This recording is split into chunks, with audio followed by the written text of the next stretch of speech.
Hi friends, நம்ம சொன்னோம்ல இந்த கும்பகோணத்தில் வந்துட்டு ஒரு இடத்துல பூச்சி எடுக்கிறாங்க. பூச்சி பொருள் இருந்ததுன்னா பூச்சி பொருளை வந்து சுத்தம் பண்ணி அதுலேருந்து பூச்சி எடுத்து காட்டுறாங்கன்னு சொன்னோம்ல ஃப்ரெண்ட்ஸ். அது வந்து ரியலாகவே நடந்தது ஃப்ரெண்ட்ஸ்.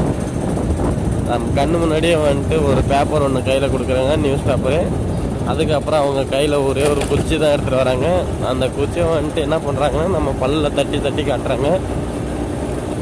அதாவது நமக்கு வந்து பெயின் இருந்ததுன்னா அந்த இடத்த வந்து தடவி அழுத்தி கீழே அழுத்தி விடுவோம்ல, அந்த மாதிரி வந்துட்டு அவங்க வந்து பல்லில் போட்டு அந்த குச்சால் தட்டுறாங்க ஃப்ரெண்ட்ஸ். தட்டுறதுக்கு அப்புறம் வந்துட்டு அதுலேருந்து புழு கொட்டுது, அதாவது அந்த பூச்சி வந்துட்டு கொட்டுது. இது வந்து ரியல் தான். இது நீங்கள் எப்படி நம்புறதுன்னு கேட்குறீங்களா? நான் அதுக்கும் வந்துட்டு நெக்ஸ்ட் வீடியோ வந்துட்டு அப்லோட் பண்ணுறேன் ஃப்ரெண்ட்ஸ். உங்களுக்கு இந்த மாதிரி பல்லு பிரச்சனை யாருக்காவது இருந்ததுன்னா நீங்கள் மறக்காமல் வந்து கமெண்ட் பாக்ஸில் கமெண்ட் பண்ணுங்கள்.